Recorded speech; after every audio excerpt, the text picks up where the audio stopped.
بسم الله الرحمن الرحيم إنما يريد الله ليذهب عنكم الرجس أهل البيت ويطهركم تطهيرا।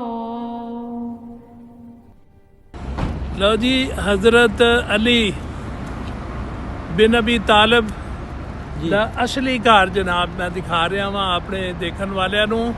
ਇਹਦਾ ਦੀਦਾਰ ਕਰੋ, ਜ਼ਿਆਰਤ ਕਰੋ। ਲਓ ਜੀ, ਆਪਣਾ ਜ਼ਰਾ ਚੋਈ ਸਾਹਿਬ ਦੱਸੋ ਇਹਨਾਂ ਦੇ ਬਾਰੇ ਦੇ ਵਿੱਚ, ਜ਼ਰਾ ਇਸ ਮਕਾਨ ਦੇ ਬਾਰੇ। ਇਸ ਨੂੰ ਹਾਜੀ ਸਾਹਿਬ ਇਮਾਮ ਜ਼ੈਨੁਲ ਆਬਿਦੀਨ ਦਾ ਘਰ ਵੀ ਕਿਹਾ ਜਾਂਦਾ ਹੈ, ਕਿਉਂਕਿ ਕਰਬਲਾ ਤੋਂ ਬਾਅਦ ਬਾਕੀ ਜ਼ਿੰਦਗੀ ਉਹਨਾਂ ਨੇ ਇੱਥੇ ਬਸਰ ਕੀਤੀ ਸੀ। ਅੱਛਾ। ਔਰ ਇਹਨੂੰ ਅਹਿਲੇ ਬੈਤ ਵੀ ਕਿਹਾ ਜਾਂਦਾ ਹੈ। ਅਹਿਲੇ ਬੈਤ ਨਬੀ ਪਾਕ ਸੱਲਮ ਦੇ ਘਰ ਵਾਲਿਆਂ ਨੂੰ ਕਿਹਾ ਜਾਂਦਾ ਹੈ ਜੀ। ਠੀਕ ਹੈ। ਔਰ ਇਹ ਜਿਹੜਾ ਸਟੋਰ ਨਵਾਂ ਜਗ੍ਹਾ ਹੈ, ਇਹਦੇ ਪਿਛਲੀ ਸਾਈਡ ਤੇ ਕੂਆ ਸੀ ਇਹਨਾਂ ਦਾ ਘਰ ਦਾ, ਜਿੱਥੋਂ ਪਾਣੀ ਪੀਂਦੇ ਸਨ। ਉਹ ਜਿਹੜਾ ਗੋਲ ਜਿਹਾ, ਅੱਛਾ, ਇਹ ਬੰਦ ਇਸ ਲਈ ਕੀਤਾ ਹੈ, ਲੋਕ ਇੱਥੋਂ ਮਿੱਟੀ ਔਰ ਪੱਥਰ ਚੁੱਕਦੇ। ਅੱਛਾ। ਇਸ ਨੂੰ ਦੁਨੀਆ ਦਾ ਖੂਬਸੂਰਤ ਘਰ ਕਿਹਾ ਜਾਂਦਾ ਹੈ, ਕਿਉਂਕਿ ਇਹ ਜੰਨਤ ਦੇ ਸਰਦਾਰਾਂ ਦਾ ਘਰ ਹੈ। ਇਹ ਜੰਨਤ ਦੇ ਸਰਦਾਰਾਂ ਦਾ ਇਹ ਘਰ ਦੀ ਇਹ ਦੀਵਾਰ ਜੀ। ਹਾਂਜੀ, ਅੱਜ ਜਿੰਨਾ ਬਲੈਕ ਪੱਥਰ ਲੱਗਾ ਸਾਰਾ ਪੁਰਾਣਾ ਓਰੀਜਨਲ ਆ। ਇਹ ਬਲੈਕ ਜਿਹੜਾ ਪੱਥਰ ਲੱਗਿਆ ਹਜ਼ਰਤ ਅਲੀ ਦੇ ਜ਼ਮਾਨੇ ਦਾ? ਹਾਂਜੀ, ਪੱਕੀ ਬਾਤ। ਇਹ ਪੱਕਾ ਹੈ ਸਾਹਿਬ। ਪਹਿਲੇ ਜ਼ਮਾਨੇ 'ਚ ਪੱਥਰਾਂ ਨੂੰ ਤਰਾਸ਼ ਕੇ ਘਰ ਬਣਾਇਆ ਜਾਂਦਾ ਸੀ। ਸੁਭਾਨ ਇਹ ਅੱਲਾਹ। ਮਦੀਨੇ ਦੀ ਨਿਸ਼ਾਨੀ ਹੈ ਜਿਹੜਾ ਬਲੈਕ ਪੱਥਰ। ਲਓ ਜੀ, ਇਹ ਮੈਂ ਜ਼ਿਆਰਤ ਕਰਵਾ ਰਿਹਾ ਤੁਹਾਨੂੰ ਹਜ਼ਰਤ ਅਲੀ ਦੇ ਘਰ ਦਾ ਅਸਲੀ ਜਨਾਬ ਜਿਹੜਾ ਹੈ ਨਾ ਜੀ, ਦੀਵਾਰਾਂ ਜਿਹੜੀਆਂ ਉਸ ਜ਼ਮਾਨੇ ਦੇ ਵਿੱਚ ਬਣਿਆ ਹੋਇਆ ਸੀ। ਇਹ ਜਿਹੜੇ ਜੰਨਤ ਮਕੀਨ, ਜਿਹੜੇ ਜੰਨਤ ਦੇ ਬਾਦਸ਼ਾਹ ਨੇ, ਇਹ ਉਹਨਾਂ ਦਾ ਘਰ ਹੈ। ਜੰਨਤ ਦੇ ਸੁਭਾਨ ਅੱਲਾਹ, ਸੁਭਾਨ ਅੱਲਾਹ, ਸੁਭਾਨ ਅੱਲਾਹ। ਔਰ ਇਹਦੇ ਬਾਹਰ ਜਿਹੜੀ ਹੈ ਚੋਈ ਸਾਹਿਬ ਇਹ ਫੈਂਸ ਲਗਾਈ ਗਈ ਹੈ। ਹਾਂਜੀ, ਇਹ ਕਿਉਂ ਲਾਈ ਗਈ ਹੈ? ਇਹ ਹਾਈ ਸਾਹਿਬ ਇੱਥੇ ਲੋਕ ਮਿੱਟੀ ਔਰ ਪੱਥਰ ਚੱਕਦੇ ਨੇ ਅੰਦਰੋਂ ਤਬਰਕ ਦੇ ਤੌਰ ਤੋਂ। ਅੱਛਾ। ਗਵਰਨਮੈਂਟ ਬੰਦ ਕਰ ਦਿੱਤਾ ਤੇ ਗਵਰਨਮੈਂਟ ਨੇ ਉਹ ਬੰਦ ਕੀਤਾ ਹੈ ਜੀ। ਅੱਜ ਤੇਰਾ ਚਾਰੋਂ ਪਾਸੇ ਤੇਰਾ ਇਹਦਾ ਥੋੜਾ ਜਿਹਾ ਦੀਦਾਰ ਕਰਾਈਏ। ਮੇਰੇ ਦੇਖਣ ਵਾਲੇ ਬੜੇ ਸ਼ੌਕ ਦੇ ਨਾਲ ਇਹ ਦੇਖਣਗੇ ਇਹ ਪਿਆਰੀ ਜ਼ਿਆਰਤ ਨੂੰ। ਹਜ਼ਰਤ ਅਲੀ ਦਾ ਘਰ ਜੇ ਇਹ ਜਿਹੜੀਆਂ ਉੱਤੇ ਲਓ ਜੀ, ਹਜ਼ਰਤ ਅਲੀ ਬਿਨ ਅਬੀ ਤਾਲਿਬ ਉਹਨਾਂ ਦਾ ਜਿਹੜਾ ਘਰ ਹੈ ਮਦੀਨਾ ਪਾਕ ਦੇ ਵਿੱਚ, ਇਹ ਮੈਂ ਤੁਹਾਨੂੰ ਉਹਦਾ ਦੀਦਾਰ ਕਰਵਾ ਰਿਹਾ ਜੇ। ਅਹਿਲੇ ਬੈਤ ਦਾ ਘਰ, ਅਹਿਲੇ ਬੈਤ ਦਾ ਘਰ, ਜੰਨਤ ਦੇ ਬਾਦਸ਼ਾਹਾਂ ਦੇ ਘਰ।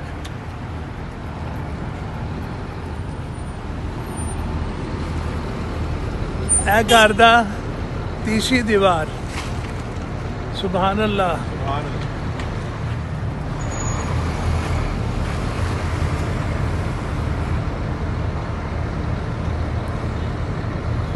ਜੀ, ਇਹ ਦੱਸ ਰਹੇ ਨੇ ਕਿ ਇਹ ਜਿਹੜੀਆਂ ਦੀਵਾਰਾਂ ਜਿਹੜੀਆਂ ਨੇ, ਜਿਹੜੇ ਪੱਥਰ ਲਗਾਏ ਗਏ ਨੇ, ਇਹ ਹਜ਼ਰਤ ਅਲੀ ਦੇ ਜ਼ਮਾਨੇ ਦੇ ਵਿੱਚ ਨੇ, ਰਜ਼ੀ ਅੱਲਾਹ ਤਾਲਾ ਅਨ। ਸੁਭਾਨ ਅੱਲਾਹ, ਸੁਭਾਨ ਅੱਲਾਹ, ਸੁਭਾਨ ਅੱਲਾਹ।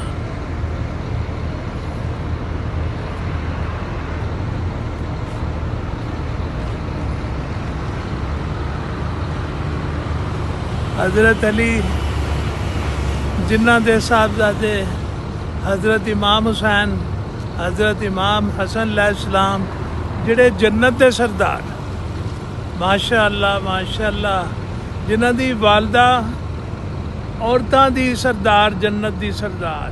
सुभान अल्लाह, सुभान अल्लाह, अल्लाहु अकबर, अल्लाहु अकबर, अल्लाहु अकबर। आ देखो जी घर।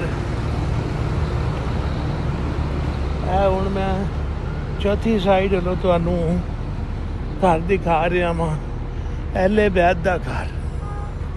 ਇਹ ਦੀਵਾਰ ਬੈਕ ਸਾਈਡ ਦੇ ਉੱਤੋਂ ਫੈਂਸ ਜਿਹੜੀ ਹੈ ਨਾਲ ਲਗਾਈ ਹੋਈ ਹੈ, ਇਸੇ ਵਾਸਤੇ ਹੀ ਇਹ ਮੈਨੂੰ ਦੱਸ ਰਹੇ ਸੀ ਕਿ ਜਨਾਬ ਲੋਕ ਇੱਥੋਂ ਆ ਕੇ ਫਿਰ ਜਿਹੜਾ ਹੈ ਨਾ ਜੀ, ਇਹ ਪੱਥਰ ਚੁੱਕ ਕੇ, ਮਿੱਟੀ ਚੁੱਕ ਕੇ ਤਬਰਕ ਦੇ ਤੌਰ ਦੇ ਉੱਤੇ ਲੈ ਜਾਂਦੇ ਸਨ, ਜਿਹਦੀ ਵਜ੍ਹਾ ਨਾਲ ਘਰ ਨੂੰ ਨੁਕਸਾਨ ਪਹੁੰਚਣ ਦਾ ਖਤਰਾ ਸੀ। ਇਸ ਵਾਸਤੇ ਉਹਨਾਂ ਨੇ ਇਹ ਬੰਦ ਕਰ ਦਿੱਤਾ। ਇਹ ਜਨਾਬ ਬੈਕ ਸਾਈਡ, ਇਹ ਬੈਕ ਸਾਈਡ ਦੇ ਉੱਤੋਂ ਦੇਖੋ ਤੁਸੀਂ।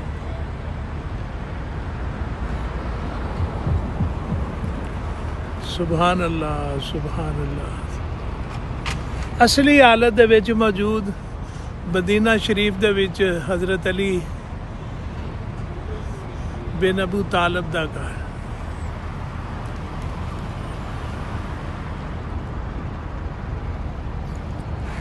ਇਹ ਇਰਦ ਗਿਰਦ ਦਾ ਇਲਾਕਾ ਜੀ।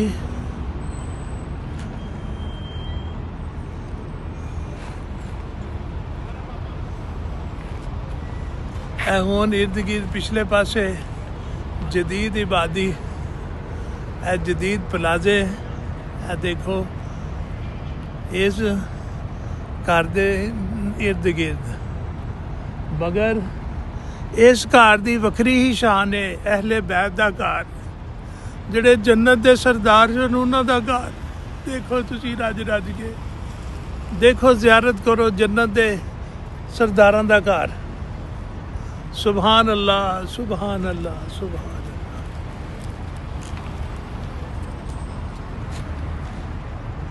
ਅੱਲਾਹੁ ਅਕਬਰ। ਦੇਖੋ